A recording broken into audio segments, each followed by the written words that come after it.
how both teams start will be really important. There's no doubt that there'll be nerves out there.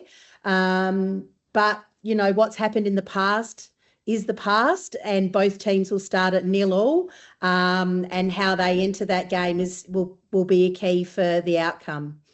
I think probably both teams have some flexibility, and they don't necessarily, you know, just have a 7. I think the Fever have been working that defence end with some of those changes and what they can do in different times of the game.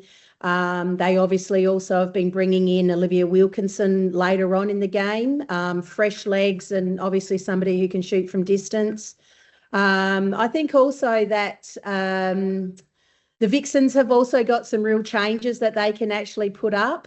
There's a lot of noise around their plan A and what is their plan B, but I think just they do have some changes that they'll be able to do.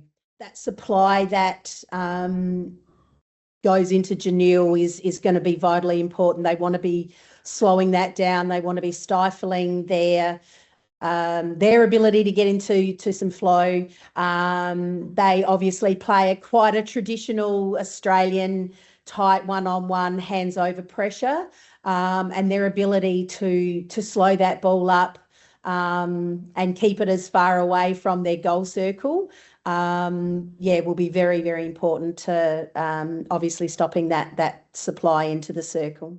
I think Kate Maloney for the Vixens, she's been really, really solid for, you know, the game against us and then obviously the game on the weekend. I think her ability to just get up and down the court from both an attacking and then that defensive aspect, she'll be a real key. I think Zara Walters was a real unsung hero for the Vixens in their semi-final win against us.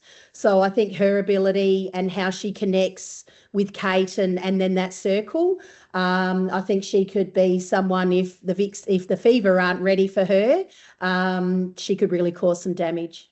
We know what Janelle can do, and obviously she's going to, you know, if she plays really well, that means the supply of ball getting to her is happening.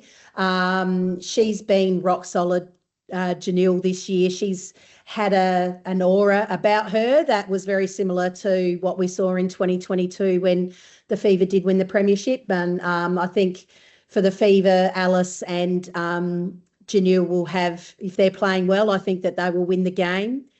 Likewise, I think from a defensive point of view, I think if Kate Eddy can play really well in that wing defence role and shut that down, I think she'll have a massive key to what happens with the Vixens.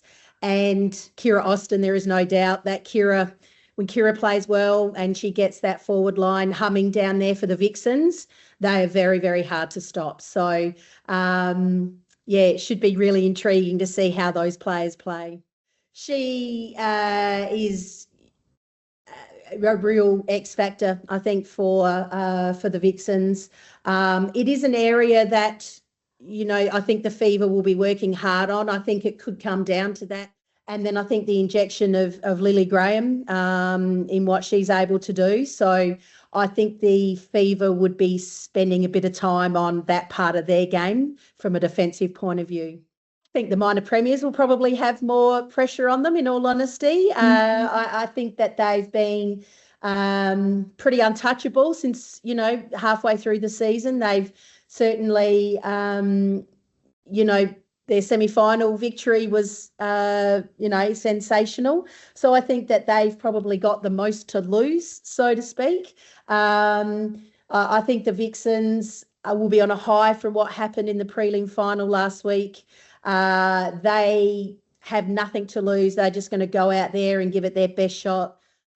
I think probably just recognising and understanding that it is a game of netball that you've been playing for, you know, the majority of your lives.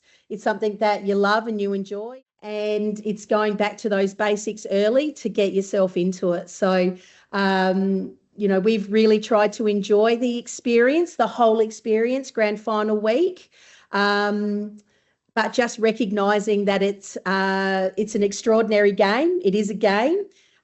with a lot more noise around it. So enjoying that, but being ready to come out and put your skills on display when that whistle goes.